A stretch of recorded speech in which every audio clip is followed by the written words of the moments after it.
नमस्कार दोस्तों, मैं सतबीर दलाल अपने YouTube के भारत लिंक ग्लोबल चैनल पर आपका स्वागत करता हूं और मेरे साथ हैं मेरे मित्र प्रवीण मेहरान जी।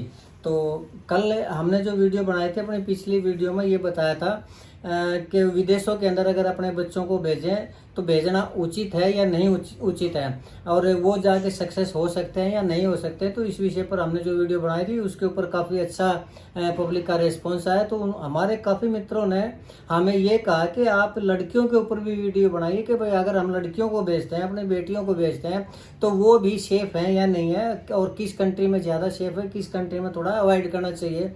तो उन्हीं की मांग के ऊपर एक बार फिर से जो इस मामले के विशेषज्ञ हैं, स्पेशलिस्ट हैं प्रवीण मेहरान जी, हम इनसे चर्चा करेंगे इसके बारे में।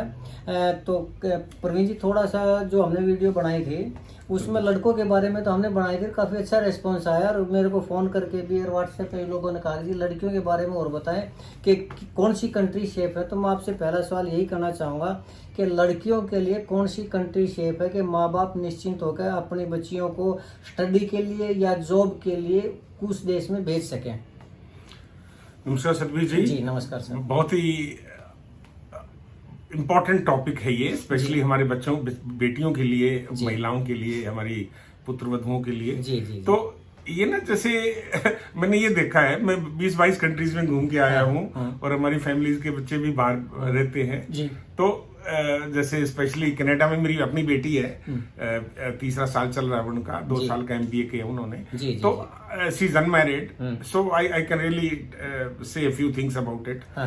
दलाल साहब, लगभग European countries, Canada, Australia, America, New Zealand, ये जो डेवलप्ड कंट्रीज है सर, ये सारी सेफ कंट्रीज हैं। ठीक है, इनमें कोई किसी टाइप का उनका सिस्टम इन प्लेस है, मेच्योर लोग हैं, इंटरनेशनल लोग जाते हैं वहां पे, उनका जो सेफ्टी सिस्टम है बहुत हाई है, पुलिस रिस्पॉन्स है वो बहुत हाई है।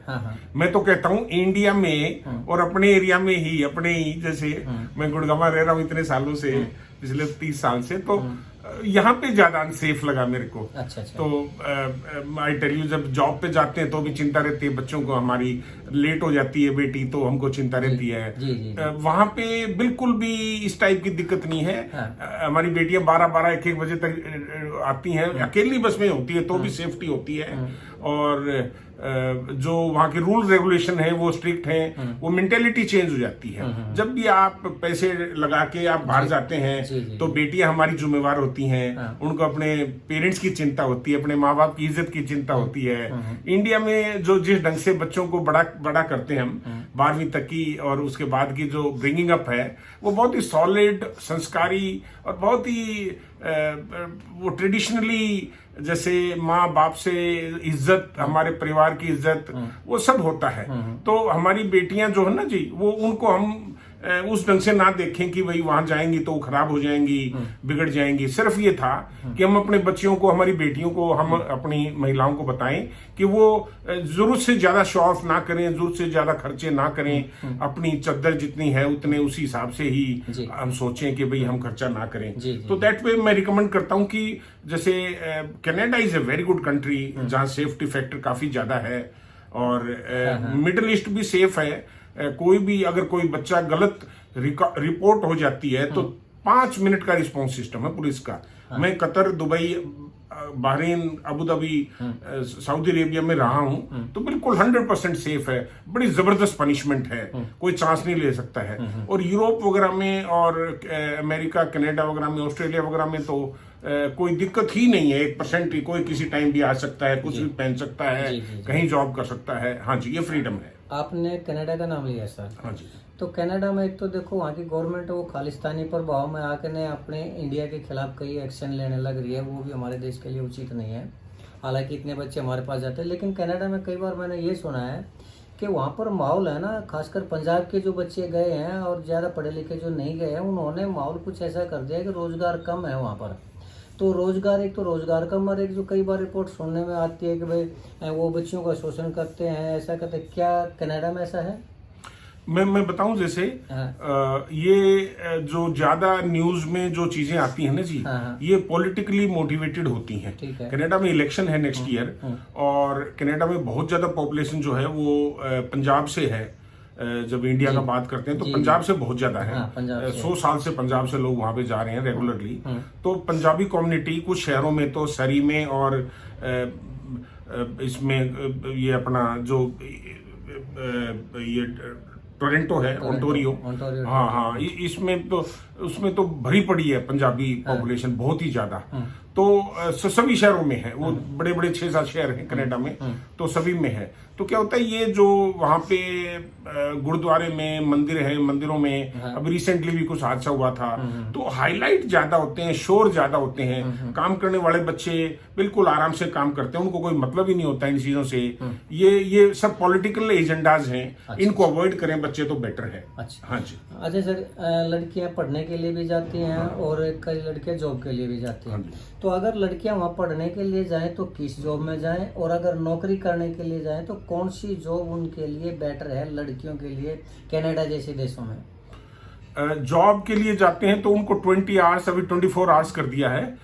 आप जॉब पर वीक आप वर्क कर सकते हैं पढ़ाई के साथ साथ, अगर पढ़ाई के लिए जाते हैं तो वो ब्लू कॉलर जॉब मिल जाते हैं बच्चियों को, आराम से कॉलेज कैंपस में मिल जाते हैं। सिर्फ जब जाएं तो बहुत ज्यादा स्टडी करके जाएं, अच्छे कॉलेज में जाएं। ये जो 1 रूम 2 रूम सेट कॉलेज है उसमें ना जाएं, और एजेंट्स के चक्कर में ज्यादा ना पड़ें। सब कुछ ऑनलाइन अवेलेबल होता है, वो सब स्टडी करें। और जाएं तो पहले अपनी स्किल के ऊपर ध्यान दें। बच्चे जब जाते हैं ना जी, हमारी बेटियां हैं, जैसे आपने पूछा कि हमारी बेटियों के बारे में क्या वो ऐसा करें यहाँ पे रहते रहते, ताकि वहां जाएं तो उनको परेशानियां ना करें, लोग एक्सप्लॉइट ना करें, वो आउट ऑफ फंड्स ना हो जाएं, जॉब की फ्रस्ट्रेशन ना हो।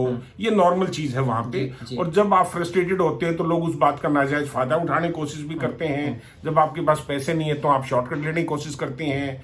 तो वो कुछ परसेंटेज है बच्चों की जो थोड़ा सा लाइन हट जाती है उनकी, और वो गलत रास्ते पे भी चल जाती है, बहुत छोटी परसेंटेज है। आपने ये चीज कही कि एजेंटों के चक्कर की बजाय आप ऑनलाइन है सारा सिस्टम, तो ये मैं भी कहना चाहूंगा कि थोड़ा विश्वास की बात है। अगर अपने ऊपर एक बच्चे को पढ़े लिखे को विश्वास है तो वो सारा का सारा फॉर्म ऑनलाइन भर सकता है। और ये जो एजेंट बैठे हुए हैं, ये 20-20 लाख रुपए, 30-30 लाख रुपए, वो ना ठगी जाए, ये कहने का मतलब है आपका? हाँ जी, बिल्कुल। ये अपना इनका जहाँ पे कट ज्यादा मिलता है ना जी, वहीं पे सतबीर जी वो वहीं पे उसकी बढ़ाई करना शुरू कर देते हैं। जबकि बहुत ज्यादा ऑप्शंस हैं और सब कुछ ऑनलाइन अवेलेबल है, तो उसके झांसे में ना आए और आप टाइम दें और अपनी स्किल को यहीं डेवलप करें। मैं ये कहता हूं जिस बच्चे को इंग्लिश अच्छी आती है, अब जैसे कनाडा में फ्रेंच का बहुत ज्यादा है, फ्रेंच का, तो अगर आप फ्रेंच कर लेते हैं तो आपका PR बहुत आसानी से हो जाता है। फ्रेंच बहुत हार्ड लैंग्वेज है, लेकिन ऑनलाइन फ्रेंच के कोर्सेज हैं, ऑनलाइन टेस्ट होते हैं, जैसे आइल्स का होता है। फिर मैं बच्चियों को कहूंगा कि बेटा जैसे लेडीज ओरिएंटेड कुछ कोर्सेज मैं आपको बताता हूं जो कनाडा में जाते ही शुरू कर सकते हैं। वो एक तो जैसे ब्यूटी कल्चर का है, ब्यूटी पार्लर्स बहुत ज्यादा हैं, ये काम सीख सकते हैं। वो ये बिल्कुल लेडीज के हिसाब का काम होता है। थोड़ा कुकिंग सीख सकते हैं, कुकिंग स्किल्स आनी चाहिए उनको। फिर कंप्यूटर्स में एक्सपर्ट हो जाएं। English speaking is very very important. अगर आपको इंग्लिश नहीं आती है तो बी रेडी फॉर टॉर्चर, फिर वो जॉब नहीं आएंगे आपको। इंग्लिश स्पीकिंग, अगर हो सके तो फ्रेंच अथवा इंग्लिश स्पीकिंग। आपने इंग्लिश स्पीकिंग की बात की, इसके ऊपर मेरे को एक चीज याद आ गई। तो जो पंजाब के लड़के हैं ना सर, उनको पढ़ने में ज़्यादा रुचि होती नहीं, तो इंग्लिश भी नहीं आती, और इंग्लिश नहीं आती तो वो आइल्स क्लियर नहीं कर सकते। फिर वो क्या करते हैं कि वो लड़कियों को देखते हैं कि कौन सी लड़की इंटेलिजेंट, और खासकर ये एक बहुत बड़ा एजेंटों का एक जाल बिछा हुआ है, एक ट्रैप है कि जो लड़की इंटेलिजेंट है, जैसे ही +2 कर लेती है तो वो उस अनपढ़ लड़के से काफ़ी पैसे लेकर उस लड़की के साथ मैरिज करवा के, ना झूठी सच्ची मैरिज करवा के, कागजों में दिखा के ना, और उस लड़की को भेज देते हैं ताकि बाद में फिर वो उस लड़की को बुला सके। स्पाउस वीजा बोलते। तो ये ट्रेंड भी तो चला हुआ है ना, क्या ये ट्रेंड घातक नहीं है लड़कों के लिए? बहुत घातक है, और इसको Canadian government Canadian immigration system ने स्टडी कर लिया है, उनके नोटिस में आ गया है, वो बंद हो गया अभी। हाँ, जो बेटियां, जो भी कोई भी है, चाहे लड़का है चाहे लड़की है, जो यूनिवर्सिटी में डिग्री कर रहे हैं, यूनिवर्सिटी स्टडी है या मास्टर्स है या PhD कर रहे हैं ना, वही अपने स्पाउस को इनवाइट कर सकते हैं। अभी वो जो पहले था कि एक साधारण से कॉलेज में एक एडमिशन ले लिया और उन्होंने आइल्स लड़की कर लेती है और 20 लाख के में वो शादी का वो होता है, एक कॉन्ट्रैक्ट मैरिज टाइप सा होता है वो, कि स्पाउस वीजा लगवा दो, वो लड़का वहां लैंड करेगा, उसके बाद thank you very much, bye bye. तो वो खत्म हो गया जी, वो 2-3 महीने पहले से ये बिल्कुल खत्म है, अभी वो वैलिड ही नहीं है। सर एक चीज और पूछना चाहूंगा मेहरान साहब, एक छोटा सा मेरा उदाहरण दूंगा। एक मेरा दोस्त है, वो 1 करोड़ रुपए दे के ने मैं बहुत बढ़िया दोस्त है मेरा, और अपने लड़के को और पुत्रवधू को 1 करोड़ रुपए देके डोंकी से अमेरिका भेज रहा है वो। तो ये डोंकी सिस्टम क्या 1 करोड़ रुपए देके डोंकी से भेजना, आप इसको उचित कहेंगे? बिल्कुल भी नहीं। 100% नो टू डोंकी सिस्टम। हाँ। जितने भी बच्चे जो फिजिकली तगड़े हैं, खासकर हमारे गुजरात से बहुत जाते हैं, पंजाब से, अब हरियाणा से भी जाने लगे अनफॉर्चुनेटली। तो ये क्योंकि वो प्रॉपर जो सिस्टम है उससे जा नहीं सकते हैं, इंग्लिश आती नहीं है, कॉन्फिडेंस है नहीं, उनकी फाइनेंशियल कैपेबिलिटी उतनी नहीं है, और वो समझते हैं कि डोंकी करके हम चले जाएंगे, वहां उतर जाएंगे। नहीं, रूल चेंज हो रहे हैं बड़ी फास्ट। अभी तो बल्कि डोनाल्ड ट्रंप की सरकार आ गई है, ये तो डेडली अगेंस्ट है। अमेरिका जाने की तो सोचनी नहीं चाहिए। 70,000 आई रिपीट बंदे पिछले साल में उन्होंने डिपोर्ट किए हैं अमेरिका से। अभी चार्टेड फ्लाइट में भर भर के लोग आते हैं, उनमें से लगभग 60% तो गुजराती हैं। तो उनको अभी जो लेटेस्ट सिस्टम बनाया है ना जी, जो अनडॉक्यूमेंटेड जो डोंकी लगा के जाते हैं उनको आइडेंटिफाई करके जेलों में डालते हैं, और जब भी सफिशिएंट नंबर हो जाता है उनको उठा के हवाई जहाज में चार्टेड में भर के वापसी भेज देते हैं। सर ऐसा करेज क्या है? 1 करोड़ आप अमाउंट भी तो देखे ना, 1 करोड़ में तो अच्छा खासा बिजनेस चल सकता है, कोई भी बिजनेस चल सकता है।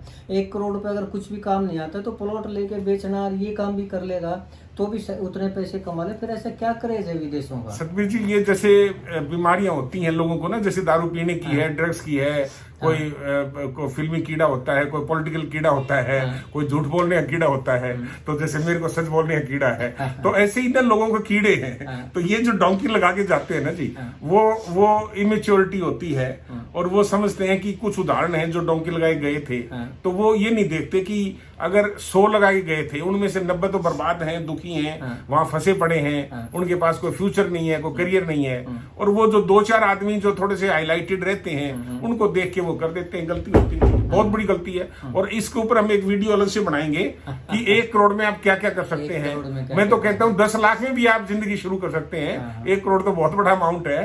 तो ये गलती कभी भी ना करें ये बच्चे हमारे, कोई फायदा नहीं उससे। वो देखिए सर, वो जो उन लड़कों का फादर है, बच्चे का फादर है, वो यूट्यूबर है, यूट्यूब पर वीडियो डाल रहा है, चैनल चला रहा है, और वो इन चीजों को देखता है। फिर भी पता नहीं बच्चों का इतना प्रेशर क्यों है आके उन्होंने ये कह दिया पापा आप 1 करोड़ का अरेंजमेंट कर दो, हम वापस नहीं आएंगे और हम आपके पैसे दे देंगे। क्या इतनी कमाई है? बिल्कुल भी नहीं है जी। शुरू में तो अनडॉक्यूमेंटेड आदमी को तो कैश में काम करना पड़ता है, वहां छिप के रहना पड़ता है, और सब एक्सप्लॉइट करते हैं। एक वकील करना पड़ता है, जितनी भी इनकम होती है वो वकील ले जाता है। अगर वो शादी करने की कोशिश करते हैं, कॉन्ट्रैक्ट मैरिज, तो जो लड़की होती है वो सारे पैसे ले जाती है, और उनका इतना जबरदस्त स्ट्रॉन्ग सिस्टम है कि वो उनका बेवकूफ बनाना थोड़ा मुश्किल है। तो ये बस वीडियो देख के जो चीप सी वीडियो बनती हैं, जो लूजर्स होते हैं बच्चे, वो ये बनाती हैं, और वो कुछ या फिर जो एजेंट्स होते हैं वो बनवाते हैं, वो किसी और के नाम से, क्योंकि मामला गर्म है, अनएम्प्लॉयमेंट हैवी है इंडिया में, जॉब्स नहीं है, गवर्नमेंट के जॉब्स भी खत्म हो गए हैं, तो जवान है बच्चे, तगड़े हैं, डिग्रियां की हुई हैं, तो इसलिए ना वो एक रेडीमेड क्लाइंट है उनके लिए। तो कुल मिला के हमारा आज की वीडियो का जो सार है वो ये है कि विदेशों में जाएं, लेकिन लीगल वे से जाएं, और वो कोर्स करें, उसी कोर्स में एडमिशन ले जो आगे जाके उनको अगर जॉब ना भी मिले तो सेल्फ एम्प्लॉयमेंट। नर्सिंग का कोर्स है सर, वहाँ पे एक छोटा सा कोर्स होता है कनाडा में, वो जाए कर ले, यहाँ से कर ले, यहाँ से करके चले जाए। सिक्योरिटी गार्ड्स का काम है, लेडीज का बहुत ज्यादा काम है, कस्टमर केयर का काम है बहुत ज्यादा। फिर even like ladies can be into garments factory वगैरह में भी जाती हैं, कस्टमर केयर में जाती हैं, बैंकिंग में जाती हैं बहुत ज्यादा, हेल्थ केयर में बेहिसाब जाती हैं, ओल्ड एज केयर होम्स हैं उसमें बहुत ज्यादा जाती हैं सर। ये तो और बहुत अच्छे उनको 22-22, 24-24 डॉलर पर आवर के हिसाब से मिलते हैं। सर ये तो टेक्निकल कोर्स है, आपको मैं एक नॉन टेक्निकल बताता हूँ, जो बाल काटने वाला बार्बर का होता है, बहुत बढ़िया है, बिल्कुल। यूके में था ना सर मैं, वो एक कटिंग करने के 10 पाउंड लेते हैं, और 10 पाउंड की अमाउंट इंडियन करेंसी में सर 1100 रुपए पड़ती है। 1100 रुपए 15 मिनट में निपटा देते हैं। 15 मिनट में 1100 रुपए हेयर कटिंग, जीरो इन्वेस्टमेंट। तो ये आप इसको छोटा ना समझिए, ये तो एक बहुत बड़ा काम है। और आप ये देखिए कि अगर आपके पास 50-100 छोड़िए 10 भी आ जाए तो 10,000 रुपए तो एक दिन की इनकम होगी, महीने में 3 लाख रुपए हो गए। तो इस तरह के जो ब्लू कॉलर जॉब्स हैं वो बहुत ज्यादा, ये व्हीकल मैकेनिक होता है जी, ये बहुत बढ़िया काम है, लड़कियों के लिए तो नहीं है ये, पर लड़कियों के लिए और कम से कम 150 काम और हैं जो वो बहुत अच्छी तरह कर सकती हैं। रिसेप्शन का है, काउंसलिंग का है, या इस तरह सर एक चीज और देखिए, प्रॉपर्टी डीलिंग में है, लड़कियां काउंसलिंग करती हैं, घर दिखाते हैं, सेल परचेज में आती हैं, बहुत बड़ा बिजनेस है रियल एस्टेट का जो कि इंडियंस करते हैं। ये चीज तो ऐसे, मैंने एक चीज और देखी, ऑस्ट्रेलिया के मेरे मित्र गए थे, उन्होंने एक वीडियो दिखाई थी, रोड बनने लग रहा था तो वहां पर गाड़ियों को साइड दिखाने के लिए वो स्टॉप का या साइड का वो लड़की करने लग रही थी सर, और बड़ी खुशी के साथ करने लग रही थी। क्यों? क्योंकि वहाँ पर लड़के लड़की में कोई फर्क नहीं है जी। वेटर्स का काम करती हैं, शाम को अच्छी $100 टिप मिलती है, और लैंग्वेज सीखती हैं, कनेक्टिविटी बनती है, फ्रेंड्स बनते हैं, तो बहुत अच्छे काम है। छोटे छोटे हाउसकीपिंग का काम है, बहुत अच्छा काम है, सिक्योरिटी गार्ड्स का कहने का मतलब ये है कि अगर काम करने की नीयत हो तो इतने काम है लड़कियों के लिए बहुत ज्यादा कि लड़कियां एक अपना ब्राइट फ्यूचर बना सकती हैं। जी। हाँ। तो बहुत बढ़िया सर, आज आपने काफी अच्छी बातें की, काफी टेक्निकल बातें की, और जो लोगों की समझ में आए वो बातें। इसके ऊपर हम 10 वीडियो और बनाएंगे बहुत अच्छा रहेगा, क्योंकि मेरा ये टॉपिक भी है, और वैसे भी हम चाहते हैं हमारे बच्चे बाहर जाएं और अपना करियर बनाएं, और यहाँ फ्रस्ट्रेट ना हो। तो दोस्तों, आप ये ना समझें उन वीडियो को देख के कि विदेशों के अंदर लड़कियां गलत काम करके ही सक्सेस हो सकती है, ऐसा बिल्कुल भी नहीं है। अगर लड़कियां मेहनती हैं तो कोई भी काम कर सकती है, दुनिया भर के काम है उनके लिए, जो अपनी मेहनत से वो अपना करियर बना सकती है, अच्छे पैसे कमा सकती हैं, अपनी लाइफ को सेट कर सकती है एक अच्छे उसमें। तो आप इस चीज़ के लिए निश्चिंत रहे। हाँ, काम करने की आपके अंदर इच्छा हो, काम करने की ताकत हो, नियत हो आपके अंदर, तो आपको कोई भी विदेशों में गलत काम करने की जरूरत नहीं है, और न ही कोई आपको मजबूर कर सकता है गलत काम के लिए। तो ठीक वे में जाएं और अच्छे काम के लिए जाएं, फ्यूचर अपना ब्राइट बनाने के लिए जाएं, तो किसी तरह की दिक्कत नहीं आएगी आपके सामने। बस आज के लिए हम इतना ही कहना चाहेंगे, और अगर आपको हमारा ये वीडियो अच्छा लगा तो हम आपसे प्रार्थना करना चाहेंगे कि भारत लिंक ग्लोबल के ऊपर आप प्लीज सब्सक्राइब करें, जी, कमेंट्स दें और लाइक करें। आपके कमेंट्स हम सब पढ़ेंगे और उनका जवाब देंगे। और अगर आप ज्यादा से ज्यादा सब्सक्राइब करेंगे तो इस तरह की टेक्निकल चीजें जो हमारे बच्चों के लिए वो काम की चीजें हैं वो हम बढ़ाते रहेंगे। जो नेगेटिव लोग प्रोपेगेंडा फैलाते हैं उसमें ना जाएं, आप नेगेटिव प्रोपेगेंडा में ना जाएं, उसका गलत प्रभाव पड़ता है। और जो सही वीडियो है, सही काम है, वो हम आपको बताते रहेंगे, और उन लोगों की बातों के ऊपर ध्यान ना दें। आज के लिए इतना ही दोस्तों। एक बार फिर से आप लोगों का बहुत बहुत धन्यवाद। नमस्कार, जय हिंद, जय भारत।